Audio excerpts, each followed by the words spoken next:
Hey, what's going on there, guys? Coming back to you here today with another booster box opening. We have a box of Dragon's Maze here that we're going to be cracking open, and this is actually the third box of Dragon's Maze that I'm opening up here. So we'll see if I can flow through this one a little bit faster than I did with the last one. I kind of stopped to analyze things and analyze their rares a little bit, but overall, if you guys want to purchase one of these Dragon's Maze booster boxes, there's a link down below to ABU Games where you guys can purchase one of these, and be sure to check that out. So we're going to crack this open. I'm going to tear the plastic off here. And we're going to be looking for rares and foils out of this box. Alright, so we have our flyer here with a Ralzeric. And put that off to the side. We're going to put this up in the corner here. We're going to start off with the first column.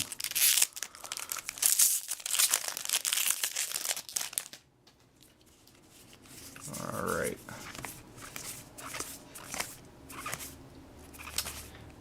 And we have Catch and Release. So Catch is gain control of target permanent until the end of the turn, and untap it. It gains haste until the end of the turn. That's actually pretty ridiculous for 3 mana. And Release is a sorcery for 6, 4 generic, 1 red, and 1 white. Each player sacrifices a artifact, a creature, enchantment, land, and planeswalker. That's really, really interesting. And we have a Golgari Guildgate. So we'll also see how many Shocklands we can pull out of this box. The first box that I opened had a decent bit of Shocks. The second one only had 1. So it's going to be interesting to see how many I pull out of here. I didn't realize that Catch was only 3 mana to gain control of a permanent. It's pretty awesome, actually.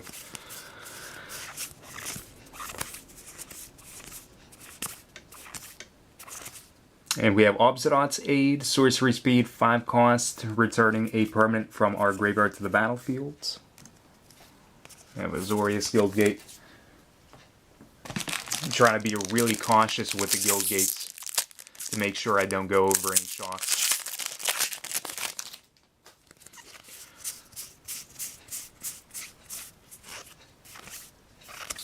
And we have Malek. Is it Paragon? So playing with the top card of your library revealed, you can cast the top card of your library if it's an instant or sorcery, and whenever you cast a instant or sorcery from your library, you can copy it and choose new targets. It's really awesome. And we have an Is it Guildgate. That's kind of funny. Is it Leader and Is it Guildgate in the same pack?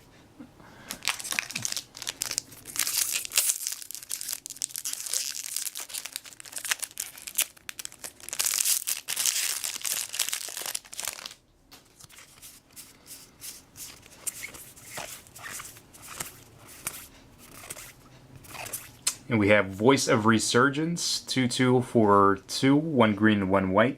And whenever an opponent casts a spell during your turn, or whenever the Voice of Resurgence dies, you get to put a green and white elemental with power and toughness equal to the number of creatures you control. Such an awesome card for Legacy and Eternal formats. For Standard, it's a pretty interesting card. It's pretty promising. It's not the most amazing, though.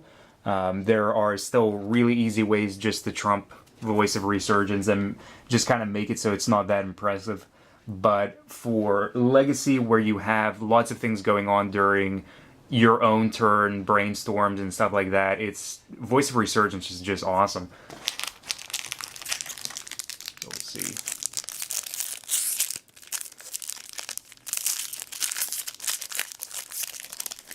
I have to say, Voice and probably Ralzeric are 2 of my favorite cards out of this set.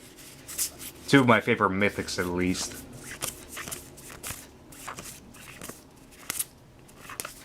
We have Plasm Capture, Counter Spell, and it lets you add X amount of mana in any combination of colors to your mana pool during your next pre-combat main phase. And X is the spell's converted mana cost, and the casting cost is double green, double blue. So Lesnia Guildgate there as well.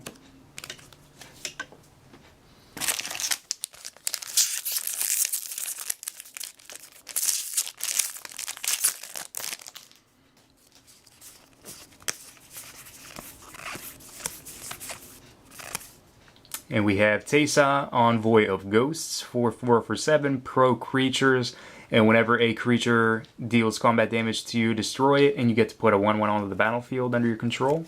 We have a foil Putrefy. That's really awesome, actually. I really like that. Putrefy is a awesome removal spell to have. At an instant speed, being able to destroy target artifact or creature, and it can't be regenerated. Teysa is awesome for EDH, though.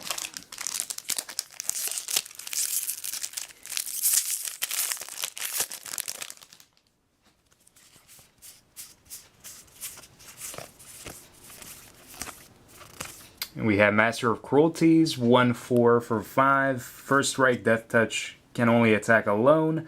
And whenever he attacks a player and isn't blocked, that player's life total becomes 1, and he assigns no combat damage this turn. Master of Cruelties is just ridiculous. Just First Strike and Death Touch makes him such an awesome blocker for limited.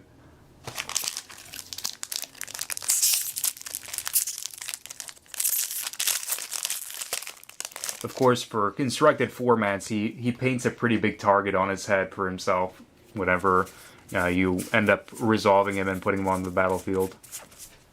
They're going to want to try and get rid of him. You have another Putrefy there, and another Obzedat's Aid, Mirror Guildgate.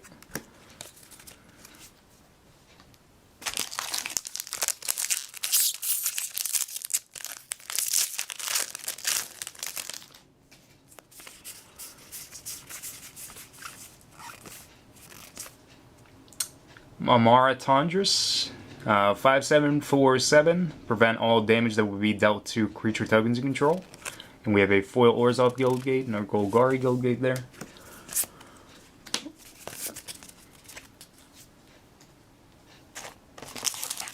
Almost went for the second column there. Still have a few more packs.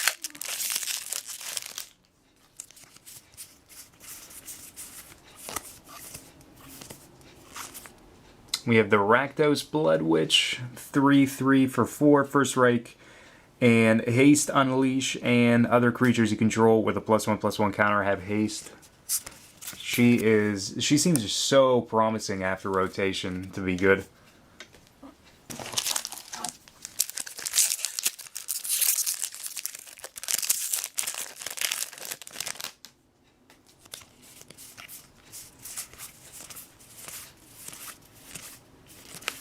We have Ready and Willing here. Ready making creatures you control indestructible, and you get to untap them, and Willing giving your creatures Death Touch and Lifelink until the end of the turn.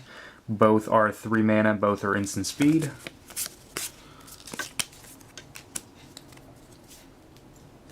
And I love the split cards too. I think that they are really fun to play with, especially with Fuse.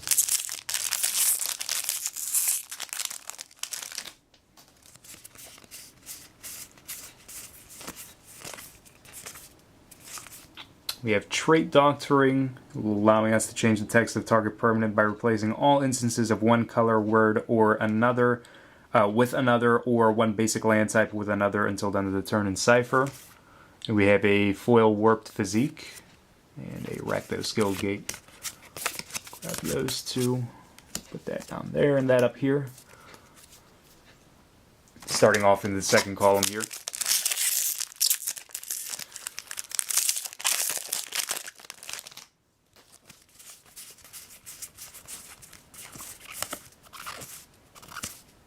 We have Aetherling, 4/5 for 6, and he can gain unblockable. He can buff himself in terms of power or toughness, and he can exile himself and return himself to the battlefield under its owner's control at the beginning of the next end step. Aetherling is just so awesome. It's one card that I really love, just out of regular rares out of this set. Awesome in constructed, awesome in limited as well.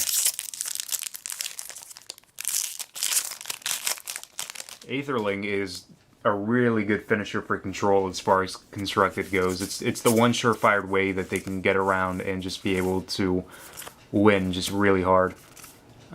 We have another Amara Tondris. Put her down there.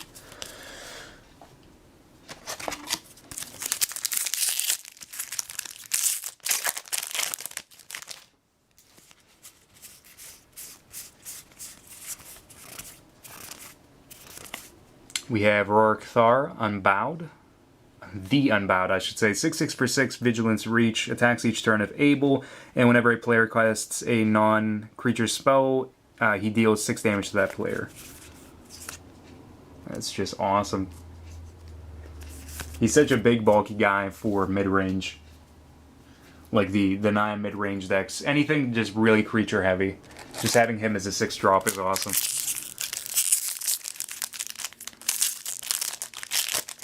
Even if you're playing things like Domri or very little non-creature things, he just ends up being really awesome. We have Gaze of Granite, or Granite, and we have a foil, Flesh and Blood, which is a rare for us here as well. So, Flesh and Blood, Flesh lets us exile target creature card from a graveyard, put X amount of +1/+1s on target creature where X is the power of the card you exiled, and Blood allows us to have target creature you control deal damage equal to its power to target creature or player. And that's actually pretty awesome. I actually like that. And Gaze lets us destroy each non-land permanent with converted mana cost X or less.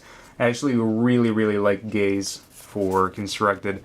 Flesh and Blood, I don't think it's as amazing for Constructed. I think for Limited it's really, really awesome. Especially if you're able to fuse those as well.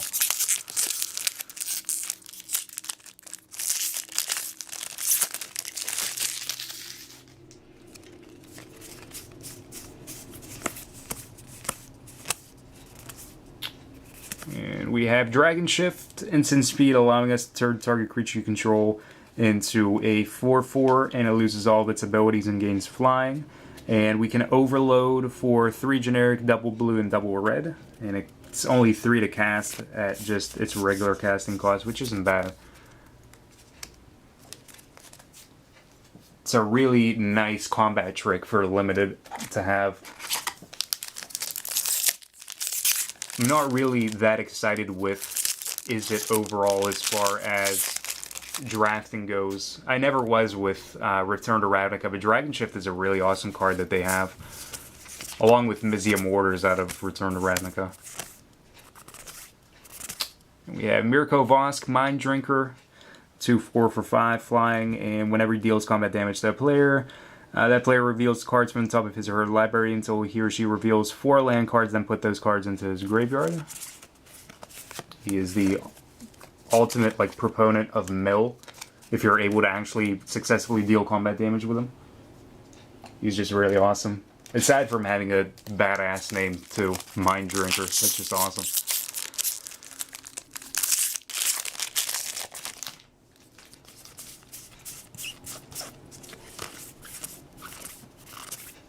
We have Skylasher, 2/2 for 2 flash, can't be countered, reach and pro blue.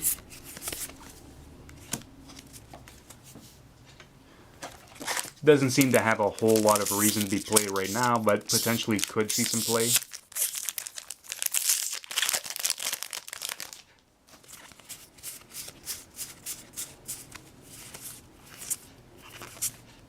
We have Render Silent, the counter spell with silence on top of it. Counter target spell. Its controller can't cast spells this turn.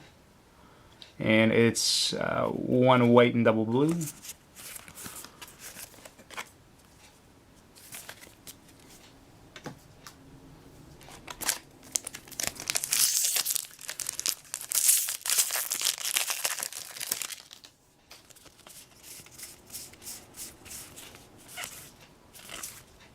We have Breaking and Entering. Breaking being a kind of small scale Glimpse to Unthinkable is just scaled down by 2, letting us mill for 8, and is 1 blue and 1 black, where Glimpse to Unthinkable lets us mill for 10, and it's 1 blue and 1 black. And Entering lets us put target creature card from a graveyard onto the battlefield under your control, and it gains haste, and it's 6.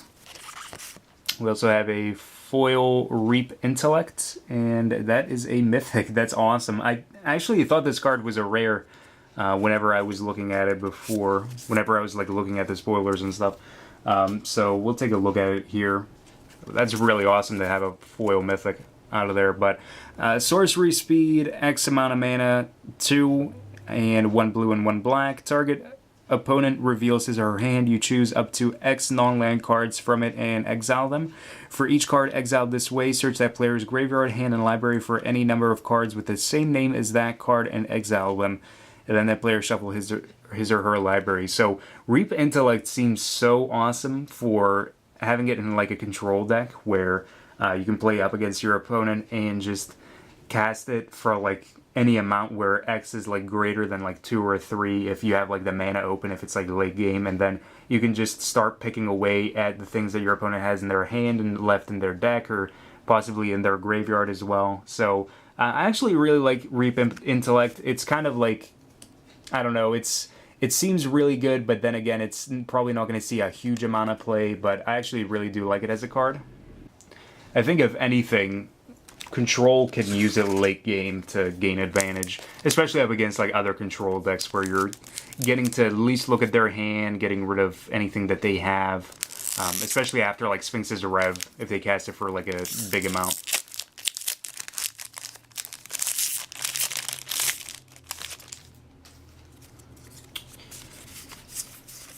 But yeah, I definitely didn't realize that was a Mythic. I thought that was a rare.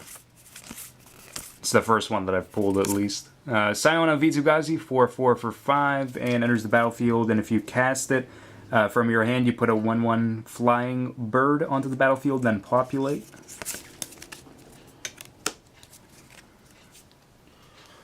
And we have 2 more packs left here out of the second column.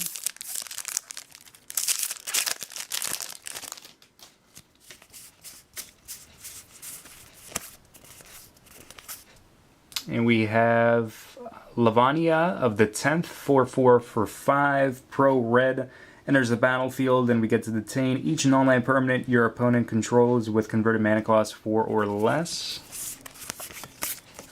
And it seems like no shocklands so far, unless I missed one. If I did, you guys can point it out in the comments, but I don't think I did because I was trying to pay attention to the shocklands and the guild gates.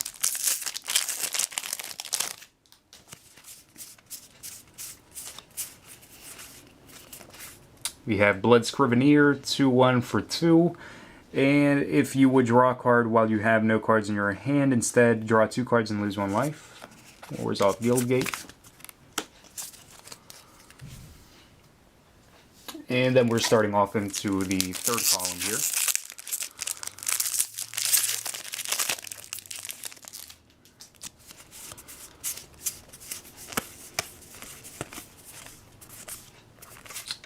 So we have Valraz, the Scars Striped. So 2/2 for 3. And each creature card in your graveyard has Scavenge. The Scavenge cost is equal to its mana cost. Sacrifice another creature and regenerate Varals, I guess, not Valraz, or however I said it before.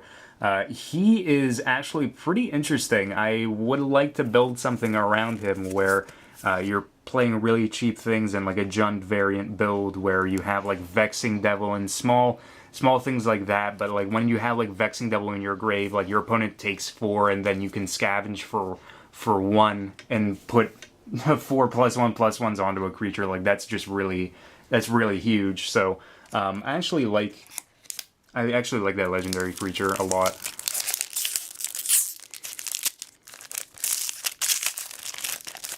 That was one that just kind of stood out to me, especially because you can sack and regenerate him as well. I like that for limited. Putrefy. And we have Legion's Initiative, and it's an enchantment for 1 red and 1 white. Red creatures you control get +1/+0, white creatures get +0/+1, and for 1 red and 1 white, exile the Legion's Initiative, exile all creatures you control. At the beginning of the next combat, return those cards to the battlefield under their owner's control, and those creatures gain haste until the end of the turn. Really interesting. And we have Maze's End. That's actually pretty interesting. I forgot that you could get Maze's End instead of your Guildgate or your Shockland, so Maze's End is awesome as well. So I'll put that over here instead. But the Legion's Initiative is it's a cool card. It allows aggro decks that are very heavy with creatures to have a response that will kind of be like Boros Charm, but at the same time it could potentially be a little bit better because your opponent could potentially counter something like that if they have enough mana open, where they could like a Wrath and then just say, all right, well, I have negate for your Boros Charm or something like that. Legion's Initiative, because it's a activated ability, yeah, it's an activated ability, so you can just kind of get around things a little bit easier like that, and you can possibly play off of Enter the Battlefield abilities as well. I actually really like Legion's Initiative. It's an interesting Anthem effect, nonetheless.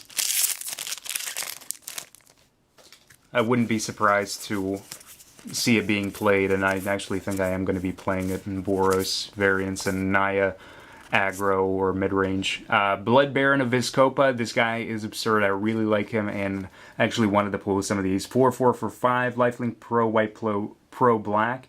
And as long as you have 30 or more life and your opponent has 10 or less life, he gets +6/+6 and has flying. Just absurd. And we have a Battering Krasis in foil, and a Golgari Guildgate. Blood Baron is really awesome. I'm actually using him in a couple of decks, and I really like him. Even as sideboard tech, he's really awesome. The fact that he's not a legendary either, I think, is nice too. It's pretty convenient.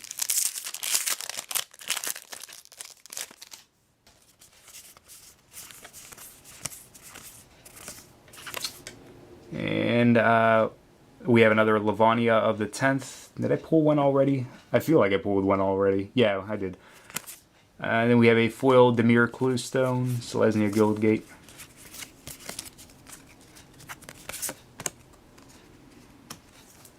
Put that up there. Fair bit of foils so far.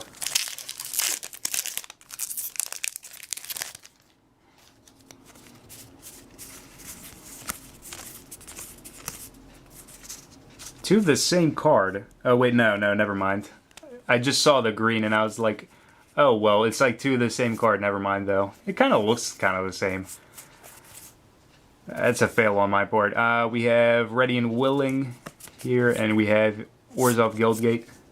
It's kind of weird. I don't think there hasn't been very many times that I've had two split cards together, or at least not that I can remember, or that I noticed, and at least not as obviously as that, where you have two green cards, or two green splits on the same end right next to each other.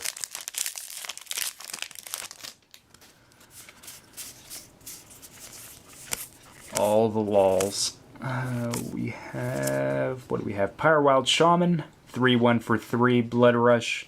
And if one or more creatures you control deals combat damage to a player, if he's in your graveyard, you can pay 3 and return him to your hands. And we have Drown in Filth as a foil, Demir Guildgate.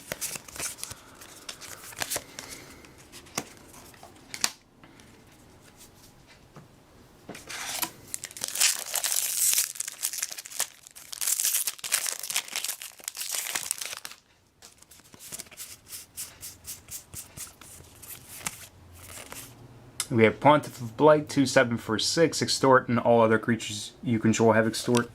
And we have Rat Piker, foil. Now we're just kind of like delving into all the foils here.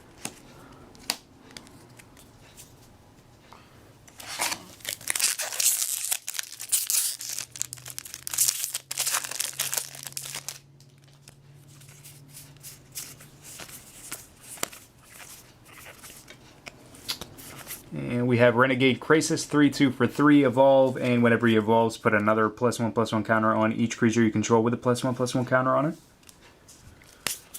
And just a few packs left here. Like 3 or 4. I want to say, yeah, 4 left, including this one. So we're almost done here.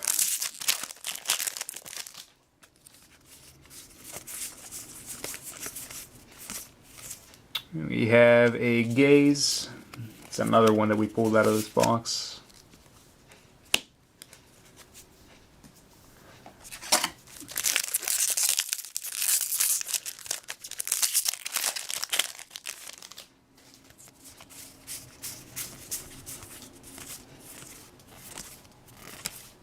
Advent of the Worm. 4 cost lets us get a 5/5 for instant speed. We have a Godless Shrine. There we go. We have a Shockland for us here. So we got one. And we have 2 packs left.